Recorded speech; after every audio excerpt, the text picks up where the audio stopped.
Olá pessoal da AgroLink, hoje dia 23 de janeiro de 2012, começamos a semana sem muitas notícias relevantes para o cenário macroeconômico, ficando então o clima como principal responsável no cenário na mudança de preços das commodities, principalmente nos grãos. O clima na América do Sul, Brasil e Argentina é o que tem balizado os preços no decorrer desse ano de 2012 e é o que vai continuar influenciando nos próximos dias os preços. Tivemos a divulgação do relatório do USDA, um relatório que veio muito baixista, tanto para o milho quanto para a soja, porém acreditamos que não foi precificado, não foi colocado no relatório do USDA essa quebra muito importante que está acontecendo nessa safra da América do Sul. O milho, a gente sabe que quem plantou essa safra de verão do milho, não a safrinha, a safra de verão, teve perdas muito importantes, principalmente na região do Paraná, Mato Grosso, Rio Grande do Sul. Tiveram perdas muito importantes e essas perdas não tem mais como se retornar. Já foram perdas concretas e perdas muito significativas. A expectativa para o milho, a gente fica com o clima para a safrinha.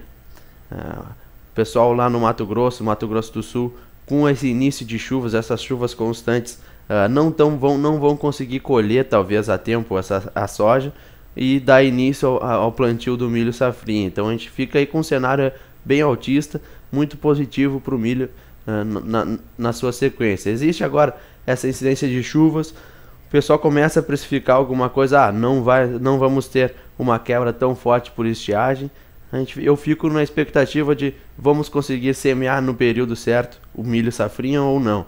A expectativa, eu continuo com uma expectativa de alta. A gente sabe que existe uma resistência muito forte no milho na casa dos 31,50. Foi o preço, a resistência que terminou o contrato de vencimento janeiro. Contrato de vencimento março agora na BMF é o que fica em voga, é o que a gente está observando. E esse contrato vem apresentando altas diante desse cenário, essa notícia um pouco mais ruim para o clima na América do Sul. Para a soja, a mesma coisa. O relatório do USDA veio muito baixista, porém não foi precificada essa quebra importante que estamos vendo nas safras aqui, tanto na Argentina quanto no Brasil. O Rio Grande do Sul apresentou chuvas agora nesse fim de semana, chuvas importantes que trouxe um novo ânimo aos produtores, porém a gente não sabe se vai ser chuva suficiente, se essa chuva vai se manter constante para poder que as lavouras se recuperem e tenham uma boa produção. Então o produtor tem que tomar cuidado com os preços. A expectativa ainda é de alta assim nos próximos dias. Afinal de contas, os contratos futuros da Cbolt sofreram quedas importantes depois da divulgação do relatório do USDA, um relatório muito baixista, e depois apresentou uma alta natural diante de uma análise um pouco mais calma do cenário. Foi visto que realmente as perdas na safra da América do Sul não foram computadas nesse relatório. Então a expectativa segue aí de leve alta nos próximos dias para a soja. No café, o cenário positivo para as lavouras, essa expectativa de uma safra maior no Brasil, principalmente esse café arábica que o Brasil produz em grande quantidade, traz aí uma certa pressão nos preços. Porém, essa última semana a gente teve uma indefinição do mercado, nem compradores nem vendedores atuando no mercado físico, e existindo aí uma indefinição nos contratos futuros em Nova York e na BMF. O cenário ainda é muito altista, pensando em relação de oferta e demanda. O cenário continua altista, o fundamento não muda de uma hora para outra, como eu sempre venho falando. Porém, essa expectativa de safra maior no Brasil, essas condições boas para a produção de café, isso traz aí uma pressão um pouco maior nos mercados. Essa semana eu não vejo também uma expectativa de grandes oscilações para o café.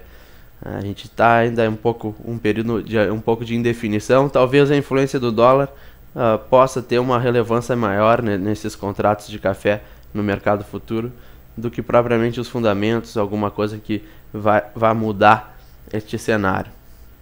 O boi, a gente tem percebido aí uma leve alta nos últimos dias diante das escalas de abate dos frigoríficos estão curtas. Então eles têm que pagar um pouco mais para o produtor. O frigorífico que está um pouco mais apertado vai ter que pagar um pouco mais para o produtor. O produtor que consegue segurar o gado no pasto está tentando segurar, conseguindo pegar um preço um pouco melhor. O indicador Exalc já chega na casa dos R$ 99,60, então é um preço interessante, chegando quase a R$100 a arroba. Essa semana teremos o vencimento do contrato janeiro no mercado futuro. Então, cada vez mais o Exalc vai ser relevante nos preços. O contrato futuro vencimento janeiro vai estar muito perto, muito próximo dos preços do indicador Exalc. E a expectativa é de que continue essa alta. O problema é o consumo. O consumo, a carne, o preço da carne no varejo tem diminuído. Isso influencia os frigoríficos. Os frigoríficos têm estoques de carnes altos e escalas de abate curtas. O consumo não está ajudando, isso é uma espécie de ressaca das festas de fim de ano. O consumo não aumenta, os frigoríficos ficam com escalas de abate mais curtas e estoques de carne. Os frigoríficos grandes ainda continuam com esses estoques de carne. Isso é negativo para o mercado, tanto para o produtor quanto para os frigoríficos.